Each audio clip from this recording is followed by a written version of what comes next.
আল্লাহ নবীকে জমিন চিনে নিল, আল্লাহ নবীকে আসমান চিনে নিল, আল্লাহ নবীকে চাঁদ চিনে নিল, আল্লাহ নবীকে সূর্য চিনে নিল, আল্লাহ নবীকে জান্নাত চিনে নিল, আল্লাহ নবীকে জাহান্নাম চিনে নিল। এ যুবকেরা, আব্বারা, তরুণেরা, আমার নবী পাকে গাছপালা, তরুণাতা, পাহাড় পর্বত কুলো কানাত আল্লাহ নবীকে চিনে নিল। তবে সমাজে দু পায়ে মানুষ সুরাতে পশু আমার নবী পাককে চিনল না। সব চিনেছে, সব চিনেছে, আমার নবীকে এক শ্রেণীর মানুষই চিনল। যদি বলেন আপনি মানুষকে আল্লাহ পাক সৃষ্টি জগতের সেরা করে পাঠিয়েছে, আশরাফুল মাখলুকাত করে পাঠিয়েছে, আপনি পশু বললেন কেন? আরে আমি তো পশু বললাম, আমার আল্লাহ পাক পবিত্র কালামুল্লাহর মধ্যে জানিয়েছে এক শ্রেণীর মানুষ, এরা বালহুম আদাল, জানোয়ার নয়, জানোয়ারের থেকে নিকৃষ্ট। কারা কারা কারা? যারা আমার নবী পাককে চিনল না, চিনল না। এ যুবকেরা, আব্বারা, তরুণেরা, আল্লাহ নবীকে সবাই চিনে নিল, আল্লাহ নবীকে সবাই চিনে নিল। এক তারিখে ঈসা নবী উম্মতের কাছে ওয়াজ করতে লেগে গেল। এ আমার উম্মতেরা শোনো, শোনো, শোনো, শোনো, শোনো। উম্মতেরা নবী মুসার কথা শুনছে। নবী মুসা বলতে লেগে গেল, এ আমার উম্মতেরা, আমার আল্লাহ পাক জমিন বানিয়েছে, আল্লাহ আসমান বানিয়েছে, আল্লাহ চাঁদ বানিয়েছে, আল্লাহ সূর্য বানিয়েছে, আল্লাহ জান্নাত বানিয়েছে, আল্লাহ জাহান্নাম বানিয়েছে। কুল কায়নাত আল্লাহ পাক একজনের জন্য বানিয়েছে। এমনকি আমি ঈসা, আমার আল্লাহ আমাকেও কিন্তু তিনার ওসিলায় বানিয়েছে। এই রকম ভাবে আমার নবী পাকের কথা উম্মতের কাছে শোনাতে লেগে গেল। এমন সময় জঙ্গলের ভেতর দিয়ে একটা বিষধর সাপ যাচ্ছিল। ওই সাপটা ঈসা নবীর মুখ থেকে আমার নবী পাকের কথা শুনে নিল। সাপটা শুনে নিবার পর একটা উঁচু পাহাড় রয়েছে, ওই উঁচু পাহাড়ের উপরে উঠে গেল। ওই উঁচু পাহাড়ের উপরে উঠে অপেক্ষায় হয়েছিল। কিসের অপেক্ষায় রয়েছে? ঈসা নবীকে যখনই দেখব, ঈসা নবীকে জিজ্ঞাসা করব, ও নবী ঈসা, আপনি জিনার কথা বলছিলেন, আমি ওনাকে কোথায় পাবো? জিনার জন্য জমিন, আসমান, চাঁদ, সূর্য, কোন কায়নাত হলো এমনি করে অপেক্ষা করছে। এক তারিখে দেখা যায় ঈসা নবী ওই পাহাড়ের নিচে দিয়ে হেঁটে হেঁটে যাচ্ছে। এমন সময় দেখা গেল ঈসা নবীকে সালাম দিতে লেগে গেল। ঈসা নবী অবাক হয়ে গেল, কোথা থেকে সালাম আসতে লেগেছে। আমার নবী ঈসা নবী আবার অবাক হয়ে গেল, কোথা থেকে সালামের আওয়াজ শুনে আসছে। আবার সালামের আওয়াজ শুনে আসলো। ঈসা নবীকে বলা হলো, ঈসা নবী একবার আপনি উপর দিকে তাকান। ঈসা নবী উপর দিকে তাকালো। ঈসা নবী দেখতে পেয়ে গেল পাহাড়ের উপরে একটা বিষধর সাপ ঈসা নবীকে সালাম দিতে লেগেছে। ঈসা নবীকে বলতে লেগে গেল, ও ঈসা, আপনি একটু দাঁড়িয়ে যান, আপনি একটু দাঁড়িয়ে যান, আমি আপনার সাথে কিছু কথা বলবো, আমার কিছু কথা আপনার সাথে রয়েছে। ঈসা নবী দাঁড়িয়ে গেল। ওই বিষধর সাপটা ঈসা নবীর কাছে চলে আসলো। ঈসা নবীকে জিজ্ঞাসা করলো, ও ঈসা, আপনি আপনার উম্মতদেরকে শোনাচ্ছিলেন আল্লাহ জমিন বানিয়েছে, আসমান বানিয়েছে, চাঁদ বানিয়েছে, সূর্য বানিয়েছে, জান্নাত বানিয়েছে, জাহান্নাম বানিয়েছে, এমনকি আল্লাহ আপনাকেও বানিয়েছে একজনের জন্য। জিনার কথা আল্লাহ তাওরাতের মধ্যে জানিয়ে দিয়েছে। আহমদ সাল্লাল্লাহু আলাইহি ওয়াসাল্লাম, আমি ওনাকে কোথায় পাবো? ওনার পরিচয়টা আমাকে একটু দেন, আমি ওনার দিদার করতে চাই। এ যুবকেরা, ওই সময় ঈসা নবী বলেছিল, এ জঙ্গলের বিষধর সাপ, তোমার বয়সটা কত? ওই সময় সাপটা বলেছিল, আমার 600 বছর বয়স। ঈসা নবী বলেছিল, এ বিষধর সাপ, আমি চলে যাবার কম বেশি 500 বছর পর উনি দুনিয়া জমিনে আগমন করবে। তুমি ওনাকে কি করে দেখবে? ততদিন পর্যন্ত কি তুমি দুনিয়ায় থাকবে? ওই সময় ঈসা নবী বলেছিল, ওই সময় ঈসা নবী সাপটাকে বলল, ওই সাপটা ঈসা নবীকে বলেছিল, আমি আল্লাহর কাছে দোয়া চাইবো, আমার আল্লাহ পাক উনার সাথে আমার দিদার না করিয়ে আমার আল্লাহ আমার মওত যেন না দেয়। হুজুরের মাকাম কত দেখো, হুজুরের সামনে বিয়াদবি করেন না। হুজুরের শান আর হুজুরের নাম, হুজুরের নামের সাথে বিয়াদবি করেছিল মুসা নবীর উম্মত, সুরাত বদলে দিয়েছিল। কম বেশি জানেন আপনারা, গোরকেল করে দিয়েছিল। হুজুরের নাম মুবারকের সামনে বিয়াদবি করেছে। আবার মুসা নবীর উম্মত 200 বছর খালি পাপ করেছে, ভালো কাজ ভালো আমল কিছুই নেই, মারা গেল। অনেক বড় কথা, কি আমল করলো? আল্লাহ বলছে আমার হাবিবের নামে চুমা খেয়েছে। জোরে বলবেন না সুবহানাল্লাহ, দিল খুলে বলবেন না সুবহানাল্লাহ। ভালো কাজ কি করলো? কপালে বুলিয়েছে, সিনাই বুলিয়েছে, প্রেম করেছে, ভালোবেসেছে। ভালোবাসার জন্য 200 বছরের গুনাহ মাফ করে আমি ওকে জান্নাত দিয়ে দিয়েছি। জোরে বলবেন সুবহানাল্লাহ। হুজুরের সামনে বিয়াদবি করেন না, সব বরবাদ। নামাজ কাজা হলে গুনাহ হয়, হুজুরের সামনে বিয়াদবি হলে বেঈমান হয়। গুনাহগারের মাপ আছে, গুনার মাপ আছে, বেঈমানের মাপ নেই। হুজুরকে চেনেন, হুজুরকে চেনেন। এ যুবকেরা, তরুণীরা, এ আমার নবী পাকের প্রেমিকেরা, অনেক বড় কথা একদম সংক্ষেপ করে বলি শোনেন। ঈসা নবী জানিয়ে দিল, সাপটা রওনা দিয়ে দিল। আমার নবী পাক যেই জায়গায় আগমন করবে ওই জায়গার কথা ঈসা নবী সাপটাকে বলে দিল। ওই সাপটা রওনা দিয়ে দিল। সাপের বাসস্থান থেকে আমার নবী পাক জায়গায় আগমন করবে কম বেশি 1000 মাইলের রাস্তা। কত? 1000 মাইলের রাস্তা।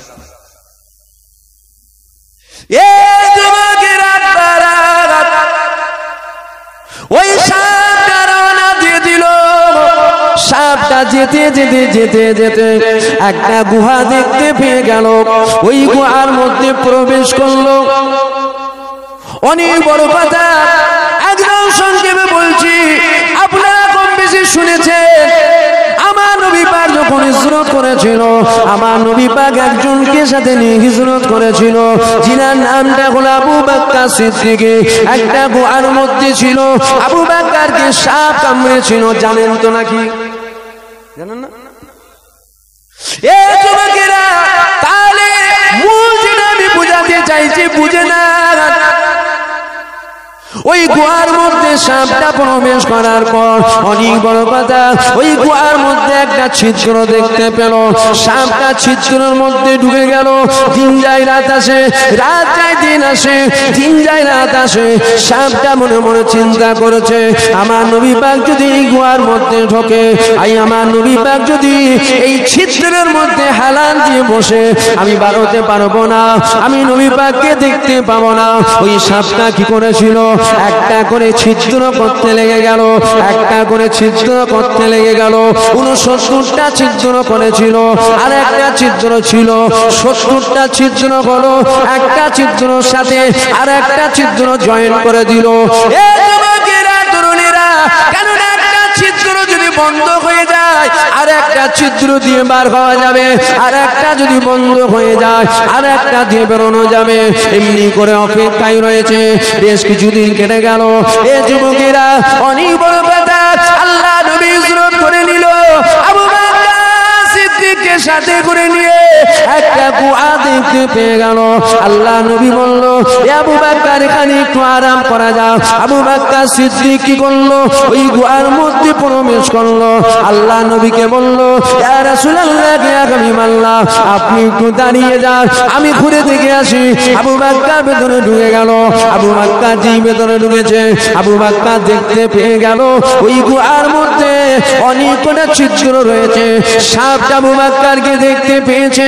সাপটা আবু বকরকে দেখে মনে মনে চিন্তা করতে লেগে গেল, না না না না না, ইনি কিন্তু আখিরি নবী নয়। কেননা আমার নবী, আমি ঈসা নবীর মুখ থেকে শুনেছি, আখিরি নবী যিনি হবে, তিনার চেহারা থেকে এত নূর, এত নূর, এত নূর, এত আলো বাইর হবে, জিনার আলো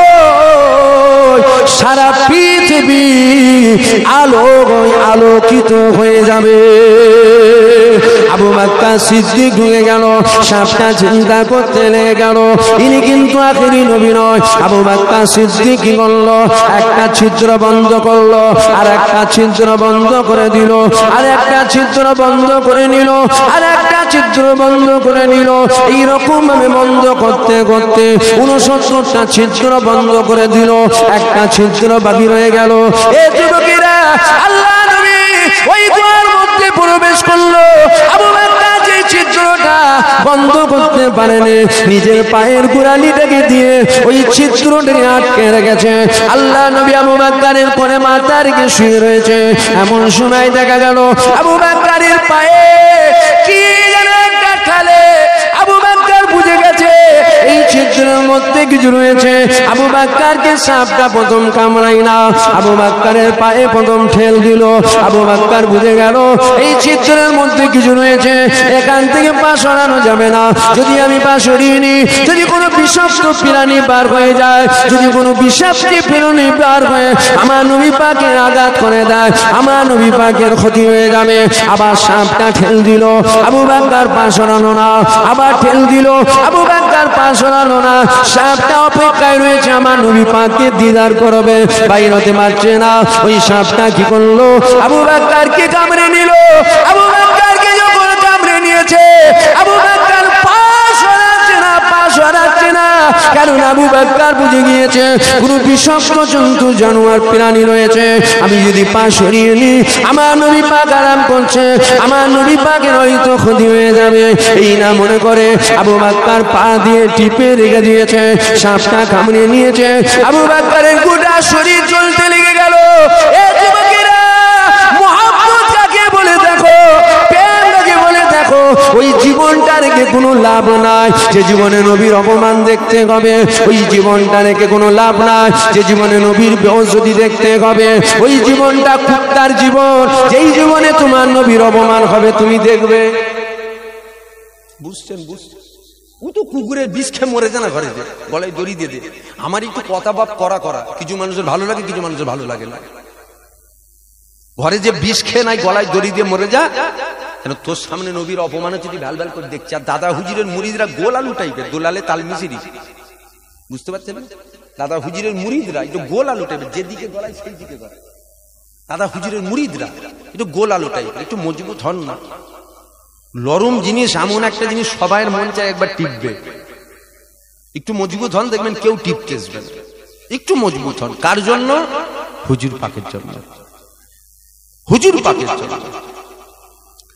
এ যুবকেরা, তারা তরুণীরা, এ আমার নবী পাকের প্রেমিকেরা, আবু বকর সিদ্দিক পা সরাচ্ছে না। আবু বকর সিদ্দিকের গোটা শরীর জ্বালা যন্ত্রণা করতে লেগে গেল। আবু বকরের চোখ থেকে পানি বার হয়ে গেল। আল্লাহ নবী চেহারা মুবারকের উপরে পড়ে গেল। আল্লাহ নবী চোখটা খুলে ফেললো। আমার নবী পাক আবু বকরকে বলল, এ আবু বকর, তুমি কাঁদছো কেন? তুমি কাঁদো কেন? তুমি কাঁদো কেন? তুমি কাঁদো কেন? আবু বকর সিদ্দিক বলেছিল, ইয়া রাসূলুল্লাহ, ইয়া হাবিবাল্লাহ, এই ছিদ্রের মধ্যে কোনো বিষধর প্রাণী রয়েছে যেটা আমি আবু বকর আমাকে কামড়ে নিয়েছে। হুজুর, তার এত জ্বালা যন্ত্রণা আমি সহ্য না করতে পেরে আমার চোখ দিয়ে পানি বার হয়ে গেছে। হুজুর, বেয়াদবি মাফ করে, বেয়াদবি ক্ষমা করে, আমি আপনাকে তুলতে চাই না। হুজুর, চোখ দিয়ে পানি বার হয়ে আপনার চেহারা মুবারক মরে গেছে, আপনার ঘুমটা ভেঙে গেছে। আল্লাহ নবী বলেছিল, এ আবু বকর, পাটাকে সরিয়ে নাও বাবা, পাটাকে সরিয়ে নাও, কেননা আমি নবী পাক আমার কাছে যে আসতে চাই তাকে আমার কাছে আসতে দাও। আরো জোরে বলুন সুবহানাল্লাহ। আবু বকর পাটাকে সরিয়ে নিল। একটা বিষধর সাপ চলে আসলো, আমার নবী পাককে সালাম দিয়ে দিল। আল্লাহ নবী সাহেব আমার নবী পাককে বলতে লেগে গেল, ইয়া রাসূলুল্লাহ, ইয়া হাবিবাল্লাহ, দীর্ঘ 11 বছর আপনার অপেক্ষায় ছিলাম, আজ আমি ধন্য হয়েছি, আপনার দিদার পেয়ে গিয়েছি।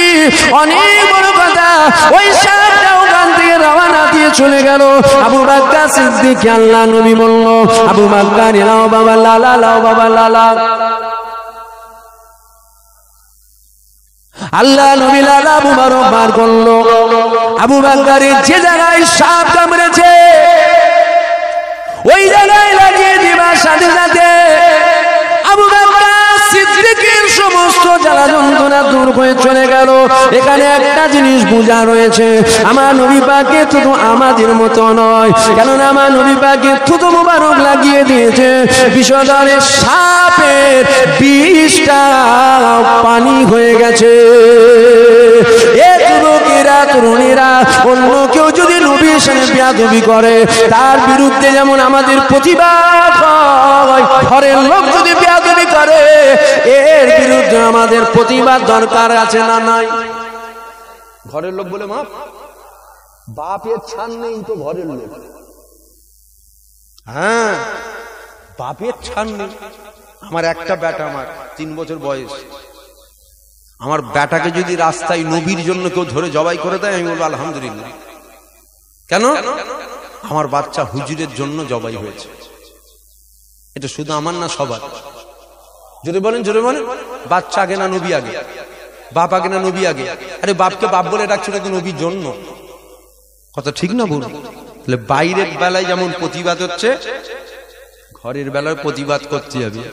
যেমন বলা হয়েছে কাফেরের ফ্যাক্টরিতে কাফের তৈরি হয়, তুমি যখন নবীর বিয়াদবি, নবীর সামনে বিয়াদবি করো তখন এটাও তো আমাদের বলতে বাধ্য হতে হবে যে তোমার ফ্যাক্টরিটাও খুলে দেখতে হবে কিসের ফ্যাক্টরি, তোমার ফ্যাক্টরিতে যারা তৈরি হচ্ছে এরা কি হচ্ছে, এরা কেন নবীর সামনে বিয়াদবি করছে। ও বাইরের লোক বললে তার বেলায় প্রতিবাদ, আর ঘরের লোক বললে তার বেলায় প্রতিবাদ না। খারাপ লেগে যাচ্ছে, রাগ হয়ে যাচ্ছে। রাগ হলে দাওয়াত টাউত করবেন না বাবা। আল্লাহ পাক আমার নবী পাকের কত সম্মান দিয়েছে দেখো। আমি হুজুরের দরবারের কুকুর বাবা, আমি হুজুর ছাড়া কিছু বুঝি না, আমি হুজুরেরই কথা বলবো। হুজুর শুয়ে আছেন, আল্লামা হুজুর। হুজুর তবে হয়েছে আমার হুজুরের গুলামতি করেছে বলে হুজুর হয়েছে, এটা মানেন তো? যে এসেছেন মহব্বত করেন, ভালোবাসেন, হুজুরের আওলাদরা রয়েছে, পীর সাহেব হুজুররা আছেন, ইনাদের সাথে মুসাফা করেন, ভালোবাসেন। কেন? আপনার আব্বা হুজুরের গুলামতি করেছে, অর্থাৎ নবীর গুলামতি করেছে। নবীর গুলামতি করেছে বলে আমার আল্লাহ আপনাদেরও মাকাম দিয়েছে, আপনার বাপেরও মাকাম দিয়েছে। জোরে বলুন সুবহানাল্লাহ। এ ছেলেরা, যুবকেরা, আল্লাহ পাক আমার নবী পাকের কত মাকাম দিয়েছে, আমার নবী পাকের আল্লাহ পাক কত সম্মান দিয়েছে, আমার নবী পাকের আল্লাহ পাক কত তাজিম দিয়েছে। এ যুবকেরা, তরুণেরা, আমার নবী পাকের সম্মান আমি বাড়াচ্ছি না, আমার নবী পাকের সম্মান স্বয়ং আমার আল্লাহ পাক তিনি নিজে বাড়িয়ে দিয়েছে। কেননা আমরা যখন আল্লাহ পাকে জিকির করি, আমরা যখন আল্লাহ আল্লাহ আল্লাহ আল্লাহ করি, এ যুবকেরা, তরুণেরা, এই জিকির করার জন্য আমরা শুধু আমার আল্লাহ পাককে ডাকলাম। আর আমরা যখন নবী পাক নবী পাক নবী পাক নবী পাক নবী পাক নবী পাকের জিকির করি, এই নবী পাকের জিকিরের সম্মান আল্লাহ কতটা বাড়িয়েছে দেখো। আল্লাহ নামে জিকির করলে শুধু আল্লাহকে ডাকা হয়, আর মদিনাওয়ালা জিকির করলে শুধু মদিনাওয়ালাকে ডাকা হয়। না না না না না না না, কেননা আল্লাহ পাক পবিত্র কালামুল্লাহর মধ্যে জানিয়েছে, ওয়ারাফানা লাকা যিকরা, আমার নবী পাকের সম্মান, আমার নবী পাকের আলোচনা সম্মান, আমার নবী পাকের কথা বলা সম্মানকে আমার আল্লাহ পাক উঁচু মাকাম দিয়েছে। আল্লাহ নবী সাহাবারা জিজ্ঞাসা করেছিল, ইয়া রাসূলুল্লাহ, ইয়া হাবিবাল্লাহ, আমার আল্লাহ পাক আপনার আলোচনা সম্মানকে কতটা উঁচু মাকাম দিয়েছে।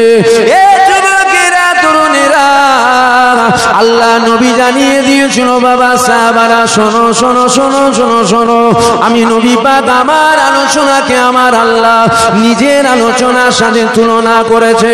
অর্থাৎ আমি নবী পাক আমার আলোচনা কেউ যদি করে ও প্রকৃত পক্ষে আমার আল্লাহর আলোচনা করে নিল।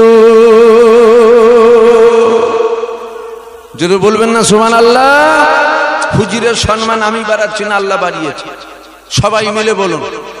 এখন যদি কেউ মনে করে না অত নবীর সম্মান বাড়াবার দরকার কি আছে, রে খ্যাপা, নবীর সম্মান আমি বাড়াচ্ছি না, বাড়িয়েছেন কে? কেন আমার বাপ যদি আমার নাম করে তবে আমার সম্মান আপনাদের কাছে একটু হলেও বাড়বে না, বাপ বলছে। কিন্তু আমার ছোট ভাই যদি আমার নাম করে বাড়বে না। কেন? কারো সম্মান বাড়াতে গেলে তার থেকে বড় হতে হবে। আমার নবী পাকের থেকে বড় পৃথিবীর জমিনে কেউ আছে? সবাই মিলে বলুন না, আছে। তবে নবীর থেকে বড় একজন আছে, তিনি কে? জোরে বলেন। তাহলে নবী সম্মান বাড়াচ্ছেন কে? আপনি আমি মাথায় জুতো মেরে যদি বলি যে নবী সম্মান আমরা কমিয়েই ফেলবো, নিজের মাথায় নিজে যদি জুতো মারেন, নবী সম্মান কমবে?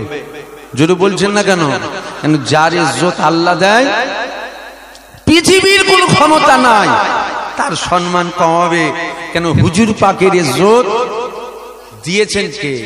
অত ইজ্জু মানতাসা অত জিল্লু মানতাসা। ইজ্জতের মালিক আমার আল্লাহ, আর বেইজ্জতিরও মালিক আল্লাহ। হুজুরের বিরুদ্ধে গেলে আল্লাহ জুতো ধুলো করে দেবে।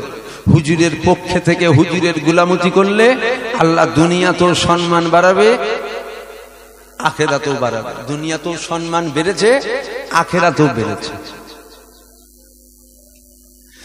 এ ছেলেরা, যুবকেরা, আল্লাহ পাক আমার নবী পাকের কত সম্মান দিয়েছে, আমার নবী পাকের আল্লাহ পাক কত তাজিম দিয়েছে, আমার নবী পাকের আল্লাহ পাক কত ইজ্জত দিয়েছে। দেখো, শুধু নবী নবী নবী নবী নবী নবী নবী নবী করলে হবে না, আমার নবী পাককে চিনতে হবে, আমার নবী পাককে মহব্বত করতে হবে, আমার নবী পাককে পিয়ার করতে হবে।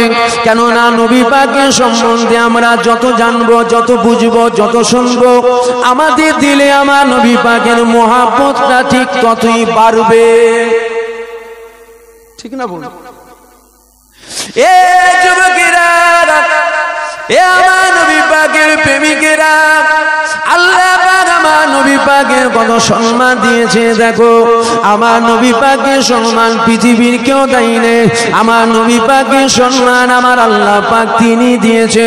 কেননা আল্লাহ পাক খুরিদের এক চোখে নিজের নাম লিখেছে, পাশে আমার নবী পাকের নাম লিখেছে। জান্নাতের দরওয়াজায় আল্লাহ পাক নিজের নাম লিখেছে, পাশে আমার নবী পাকের নাম লিখেছে। জান্নাতের গাছের পাতায় পাতায় আল্লাহ পাক নিজের নাম লিখেছে, পাশে আমার নবী পাকের নাম লিখেছে।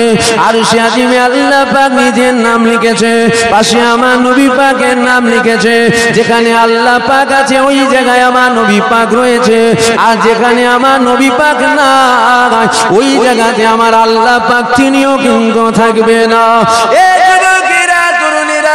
আল্লাহ পাক আপনার আমার নবী পাকের কত সম্মান দিয়েছে। দেখো, আল্লাহ পাক ঈসা নবীকে জিজ্ঞাসা করেছিল, এ ঈসা তুমি বলো তুমি কাতে রাজি?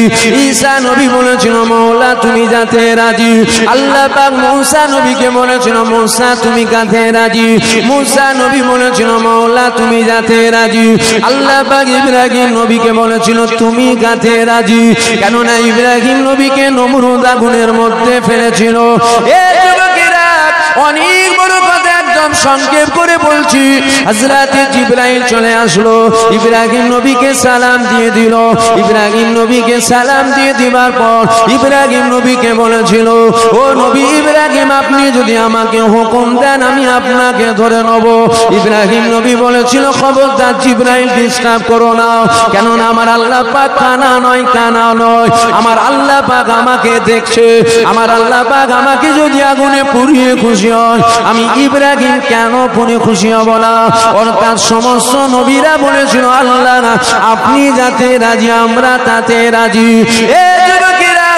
এইবার নবীরা আমার আল্লাহকে জিজ্ঞাসা করেছিল, আল্লাহ পাক আপনি বলেন, আপনি কাতে রাজি? আমার আল্লাহ পাক জানিয়ে দিয়েছিল, এ আমার নবীরা শোনো শোনো শোনো, আমার হাবিবুল্লাহ যাতে রাজি, আমি আল্লাহ স্বয়ং তাতে রাজি। সমস্ত নবীরা বলছে, আল্লাহ তোমার রাজাইতে আমরা রাজি, তুমি কাছে রাজি, আল্লাহ বলছে হাবিব যাচ্ছে রাজি। যদি বলবেন না সুবহানাল্লাহ। এ যুবকেরা, এ আমার নবী পাকের প্রেমিকেরা, আল্লাহ পাক আমার নবী পাকের কত সম্মান দিয়েছে দেখো। পৃথিবীর কেউ আমার নবী পাকের মাকামকে কমাতে পারবে না, কেননা যার ইজ্জত আমার আল্লাহ তিনি বাড়ায়। পৃথিবীর কারো ক্ষমতা নাই তার ইজ্জতকে কমিয়ে দেবে। আমার নবী পাকের ইজ্জত আল্লাহ পাক তিনি নিজে বাড়িয়ে দিয়েছে।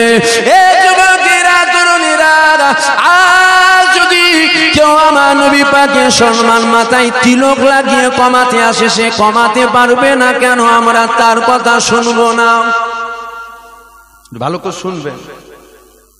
এ যুবকেরা, যদি কেউ মাথায় তিলক লাগিয়ে এসে বলে, এ মুসলমানেরা তোমরা আমার কাছ থেকে কোরআনের কথা শোনো, আমরা কেউ তার কাছ থেকে কোরআনের কথা শুনবো না।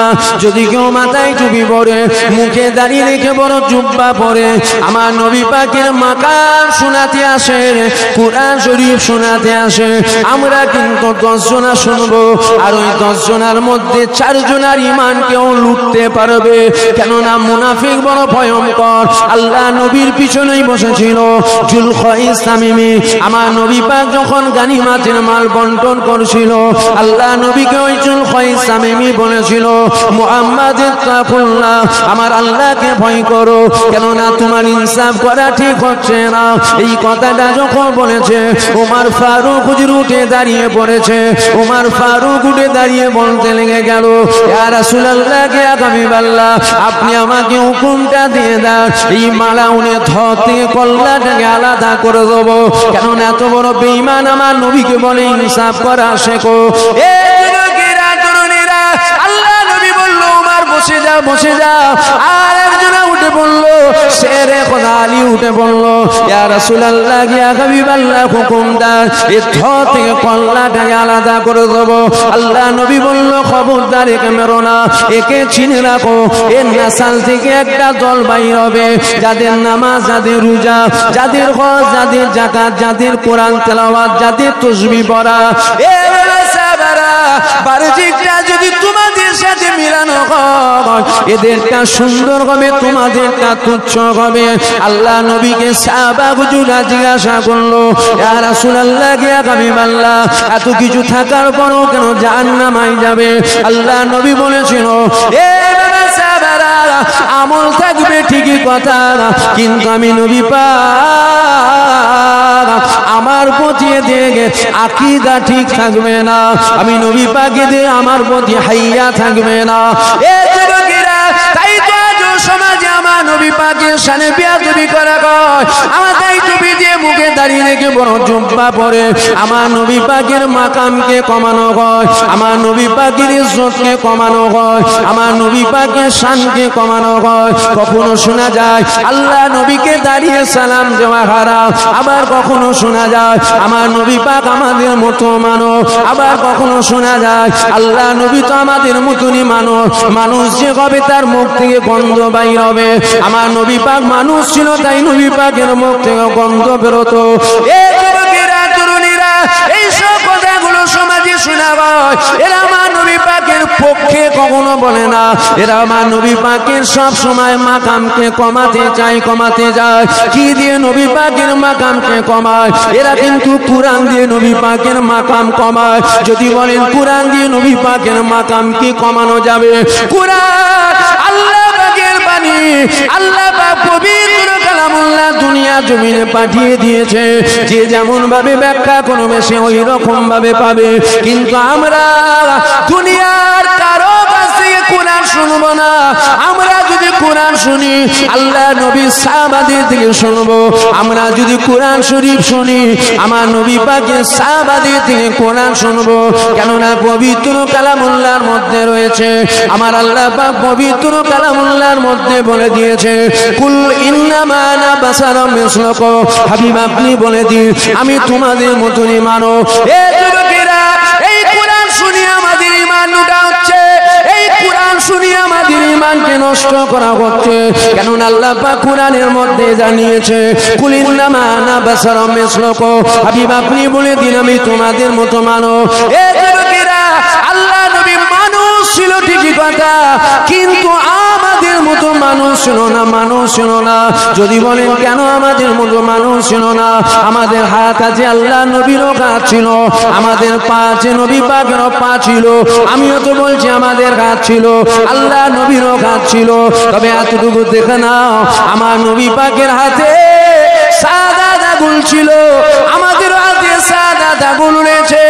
আসমানে চাঁদ উঠেছিল, আমার মদিনাওয়ালা আসমানে চাঁদের দিকে ইশারা করেছিল। আমার আল্লাহ পাক ওই আসমানের চাঁদ দু টুকরো করে দিয়েছিল।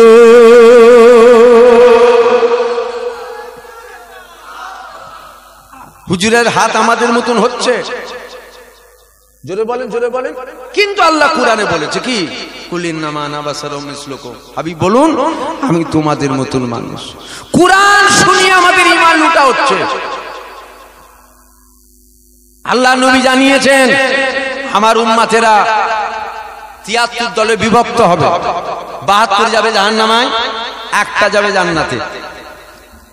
এই ৭২ দল যে জাহান্নামায় যাবে, এরাও কিন্তু কুরআনের কথাই বলবে।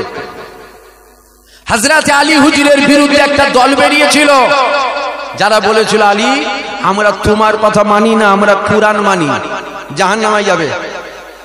এই শুনছেন আপনারা? ভালো করে শুনুন, ভালো করে শুনুন। ঘটনামূলক ওয়াজ আল্লাহ করে অনেক শোনা হয়েছে, ঈমান বাঁচান। কেন এখন সরষের ভেতরেই ভূত।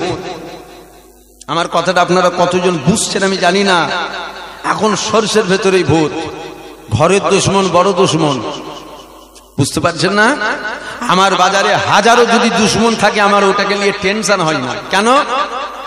আমি জানি আমার হাজারো যদি দুশমন থাকে, আবার বাজারে আমার হাজারো ভালোবাসারও লোক আছে, আছে না? না, এটাকে নিয়ে টেনশন নেই। টেনশন তো তাকে নিয়ে হয়, ঘরের লোককে নিয়ে। যদি দুশমন বাড়ে, বাড়ির সামনে 4টে সিসি ক্যামেরা লিখতে দেবো, তাতেও যদি মনে হয় না, যেন মনে হচ্ছে রিক্স হয়ে যাচ্ছে, একটার জায়গায় 2টো তালা মারবো, তারপরেও যদি মনে হয় না রিক্স হয়ে যাচ্ছে, 10টা গার্ড রেখে দেবো, ভেতরে নয়, কোথা বাইরে। তারপরেও যদি মনে হয় না রিক্স মনে হচ্ছে, অ্যালার্ম লিখে দেবো, নতুন মানুষ এলেই বাজবে, ঘুম ভেঙে যাবে। আর ঘরের ভেতরে যদি দুশমন থাকে, তো শুয়ে থাকবো, কখন ছোড়া চলে যাবে বুঝতেই পারবো না। বুঝতে পারছেন না? এখন সরষের ভেতরেই ভূত। আমরা যাদেরকে হুজুর হুজুর করি, এদের আকীদা গন্ডগোল। আমরা যাদেরকে মাথায় করে নিয়ে নাচি, এদের মধ্যে আকীদা গন্ডগোল। আর ঘরের দুশমন বড় দুশমন, ঘরের দুশমন বড় দুশমন। 3 দিন মুরগি ধরে জবাই করে খাওয়াচ্ছেন, একটু দেখেলেন কাকে খাওয়াচ্ছি, মুরগির রানটা কাকে দিলুন, নবীর আশেককে দিলুন না নবীর বিরুদ্ধে যে কথা বলে তাকে দিলাম, এটা একটু দেখতে হবে। খালি মুরগি বেঁধে জবাই করে খাওয়ালে হয় না, খাওয়াবার আগে একটু দেখে নিতে হয় নবীর প্রেমিককে দিচ্ছি না নবী দুশমনকে দিচ্ছি। আমার আলোচনা আপনাদের অসুবিধা হচ্ছে নাকি? আপনারা আমার দাদা হুজুরের মুরিদ, আপনারা আমাদের মুখের পানে তাকিয়ে থাকেন, আমাদের পীরের আওলাদ। তাহলে আমাদের উচিত ওই কথাগুলো আপনাদেরকে শোনানো, যেটাতে আমাদের ঈমান বাঁচবে। সতর্ক করা দরকার, তাই আপনাদেরকে সতর্ক করছি। হুজুর পাক মানুষ ছিল, আমাদের মতো নয়, আমাদের মতো নয়, কোন দিক দিয়ে আমাদের মতো নয়। যদি বলেন হুজুরের চোখ, আমাদের চোখ, হ্যাঁ হুজুরের চোখ ছিল, আমাদেরও চোখ আছে, আমাদের মতো নয়। যদি বলেন কেন, সামান্য আমরা এই চোখ দিয়ে পর্দার ওই পারে দেখতে পাই না। পাচ্ছেন দেখতে? আমার পকেটে কি আছে আপনারা দেখতে পাচ্ছেন? যেমন দুটো চোখ দিয়ে বহু জিনিস দেখা যায় না, জেন দেখতে পাই না, জেন। আর হুজুর পাকের দুটো চোখ ছিল। আল্লাহ নবী মেরাজে গিয়েছিল, আমার নবী পাক মেরাজে গিয়ে দুটো চোখ দিয়ে স্বয়ং আমার আল্লাহকে দেখেছিল। জোরে বলুন সুবহানাল্লাহ, দিল খুলে বলবেন না সুবহানাল্লাহ? আমাদের মতন, চোখ আমাদের মতন, আমাদের মতন। আমাদের শরীরে ঘাম বেরোয়, হুজুরেরও বেরোতো। মানুষ যে হবে, মানুষের বৈশিষ্ট্য শরীর থেকে ঘাম বেরোবে, কারো কম কারো বেশি। আমাদের মতো ঘাম নয়। কেন সাহাবা হুজুর আমার হুজুর পাকের ঘাম হাতে করে জড়া করে পাত্রেতে রাখতো। কোন রকম অনুষ্ঠান যখন হতো, আমার হুজুর পাকের ঘাম বার করে সাহাবা হুজুরা শরীরে লাগাতো। কেননা হুজুরের ঘাম থেকে এত খুশবু বাইর হতো, ওই খুশবু কোনো আতরেও পাওয়া যেত না। জোরে বলুন সুবহানাল্লাহ। নারে তাকবীর, নারে তাকবীর। তাহলে আমাদের মতন হচ্ছে কি? একটু মিলান, একটু মিলান। আমাদের মতন হচ্ছে, একটু মিলিয়ে দেখবে। কোন দিক দিয়ে নবী আমাদের মতো নয়। আরে খাপা, নবী আমাদের মতো তো অনেক দূরের কথা। ঈসা নবীর সাথে আমার নবীর তুলনা চলবে? জোরে বলেন, জোরে বলেন। মুসা নবীর সাথে আমার নবীর তুলনা চলবে? ইব্রাহিম নবীর সাথে আমার নবীর তুলনা চলবে? একটা নবীর নাম বলে দেন তো, যে নবীর সাথে আমার নবীর তুলনা চলবে? চলবে? তাহলে নবীদের সাথে যদি আমার নবীর তুলনা না হয়, আপনার আমার সাথে নবীর তুলনা চলবে? তাহলে যদি কেউ নবীর তুলনা আমাদের সাথে করে, জানতে হবে পাকা খব্বিস ধরে গেছে, শয়তানে মাথায় মুতে দিয়েছে। এ রাগ হচ্ছে নাকি আপনাদের? শয়তান তো এখন পকেটে পকেটে, শয়তান তো এখন আমাদের পকেটে পকেটে ঘুরছে। কোথায় ভূত ছাড়াবেন? যে ডাল দিয়ে ভূত ছাড়াচ্ছেন ওই ডালেই তো ভূত। বুঝতে পারছেন না? শয়তান যেন পকেটে পকেটে, মোবাইল খোলেন বেরিয়ে যাবে। আল্লাহ পাক আমার নবী পাকের কত মাকাম দিয়েছে দেখো। নবীর কথা বলি একটু। বাড়িতে দুটো কুকুর থাকে, দুরকম কুকুর। একটা কুকুর ওই ইঁটো খাবার বেঁচে যাবার পর কি করি? ফেলে দেন না? খাই।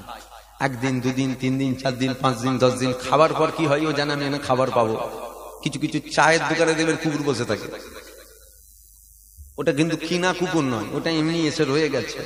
আর একটা কুকুর হয় বাজারে কিনতে পাওয়া যায়, গলায় বেল্ট লাগানো থাকে, থাকে না? কথা বলছেন না কেন? দুটোই কুকুর, এক নয়, আলাদা আলাদা। আমরা শুধু হুজুরের গোলাম নয়, আমরা বেল্ট লাগানো গোলাম। মানে আমাদের গলায় একটা বেরি আছে, যে বেরি দড়ি হুজুর পাক ধরে রেখেছে। আপনারা যদি বলেন আমরা তো নিচে নামতে পারবো না, আপনাদের ভিআইপি ব্যাপার, আপনারা ভিআইপি কোটাই জান্নাতে যাবেন। আমার গলায় বেল্ট লাগানো আছে, হুজুর পাক ধরে রেখেছে। এক চুল বাইরে যাওয়া যাবে না, মালিক যেটা হুকুম করবে ওটাই বলতে হবে। আমি ওটাই বলছি। এ ছেলেরা, যুবকেরা, সমাজে নামাজের ওয়াজ করা হয়, সমাজে রোজার ওয়াজ করা হয়, সমাজে হজের ওয়াজ করা হয়, সমাজে যাকাতের ওয়াজ করা হয়, সমাজে দাড়ি টুপি জুব্বার ওয়াজ করা হয়। কিন্তু আমার নবী পাকের মাকামগুলো খুলে খুলে খুলে খুলে সবাই বলে না। নবীর মাকামগুলো খুলে খুলে বলতে হবে তো, তবে তো চিনবে। আমি তো রুটি শাকতে আসিনি। রুটি শাকা মানে বোঝেন না? মানে আঁচ জ্বলছে, তাওয়া গরম হয়েছে, এসেছে খালি আমি আমার রুটিটাকে সেঁকে নিয়ে ঘরে চলে যাই না। এই জন্য আমি এখানে চিল্লাচ্ছি, আমরা মুজাদ্দিদ জামান আবু বকর সিদ্দিকের মুরিদ, আমরা আল্লামা রুহুল আমিন হুজুরের মহব্বতে মানব। দুনিয়ার জমিনে একসাথে আমরা রয়েছি, আল্লাহ পাকের জান্নাতে আমরা একসাথে থাকবো। এই জন্য বলে যাই, এ যুবকেরা, তরুণীরা, আল্লাহ পাক আমার নবী পাকের কত সম্মান দিয়েছে, আল্লাহ পাক আমার নবী পাকের কত মাকাম দিয়েছে, আমার নবী পাকের আল্লাহ পাক কত তাজিম দিয়েছে। আমার নবী পাকের সাথে আমাদের তুলনা অনেক দূরের কথা। আমার নবী পাকের সাথে কোন নবীর তুলনা চলবে না, কেননা সমস্ত নবীকে আল্লাহ পাক উম্মতের নবী করেছিল। আমার নবীকে আল্লাহ সমস্ত নবীদের নবী করেছিল। এ যুবকেরা, তরুণীরা, তাই তো আল্লাহ নবী পাকের সাথে কোন নবীর তুলনা চলবে না। আমার নবী পাকের মাকামকে আমার আল্লাহ পাক আলা করেছে। আল্লাহ নবী জানিয়ে দিয়েছে, বাবা সাহাবারা শোনো শোনো শোনো, আমি নবী পাক যা জানি তোমরা তা জানো না, আমি নবী পাক যা বুঝি তোমরা তা বোঝো না, আমি নবী পাক যা দেখি তোমরা তা দেখো না। এ যুবকেরা, এ আমার নবী পাকের প্রেমিকেরা, কেন সাহাবারা দেখে না? আমার নবী পাক যা দেখতো সাহাবারা যদি তাই দেখতো, সাহাবারা বলতো নবী যা দেখে আমরাও তাই দেখি। বুঝতে পারছেন? নবী যা দেখে সাহাবারা যদি তাই দেখতো, তাহলে সাহাবারা বলতো নবী যা দেখে আমরাও তাই দেখি। তাই নবী যা দেখে সাহাবারা তা। ইদানিং করে আবার একটা কিছু মানুষের মাথায়, ওই কুকুরের মাথায় ঘা হয়, দেখেছেন? কুকুরের মাথায় ঘা, ও ঘা যখন খুব বেড়ে যায় না, কুকুর পাগল হয়ে যায়, একে কামড়ায় ওকে কামড়ায়, একে কামড়ায় ওকে কামড়ায়। বুঝতে পারছেন না? ইদানিং করে আবার কিছু মানুষের ওই মাথায় ঘা হয়েছে, কুকুর কেমড়ে নিয়েছে, পাগল হয়ে গেছে, বলছে আমার নবীর বিরাট মাকাম। তবে আমার নবী কিন্তু লেখাপড়া জানতো না। আপনারা নাউজুবিল্লাহ বলছেন? ও তো বলছে নবীর মাকাম, এটা নবীর ইজ্জত কমে না, এটা নবীর ইজ্জত বাড়ে। কি? আমার নবী নিরক্ষর ছিল, লিখতেও জানতো না, পড়তেও জানতো না। বলেন আস্তাগফিরুল্লাহ, জোরে বলবেন না আস্তাগফিরুল্লাহ। সাবধান, ফিতনা আসার আগে যদি গ্রামে ঢুকেও যায় আজান দিতে হয়, আজান দিয়ে ফিতনা তাড়াতে হয়, বালা তাড়াতে হয়। বালা যদি না তাড়ানো কিন্তু গ্রামে খুব উৎপাত করবে। এই রাগ হচ্ছে আপনাদের? কষ্ট হয়ে যাচ্ছে নাকি? না হুজুর এতক্ষণ ঠিক ছিল, এটা যেন আমার হুজুরের বিরুদ্ধে হয়ে যাচ্ছে। তোর হুজুরের মাথায় জুতো মার, তুই হুজুর যদি নবীর বিরুদ্ধে যায়। এই কথা বুঝছেন না? না এতক্ষণ ঠিক ছিল, এটা যেন আমার হুজুরের বিরুদ্ধে, তোর হুজুরের মাথায় মার খারম। ওই হুজুর মানি না, ওই পীর সাহেব মানি না, ওই পীরজাদা মানি না, ওই আলেম মুফতি মানি না। যে আলেম, যে মুফতি, যে পীর সাহেব, যে পীরজাদা আমার হুজুরের বিরুদ্ধে যাবে, কেন? আমার কাছে আমার বাপ আগে নয়, আমার কাছে হুজুর পাক আগে। জোরে বলুন সুবহানাল্লাহ। জাল্লামা হুজুর শুয়ে আছেন, আমি এসে প্রথম জিয়া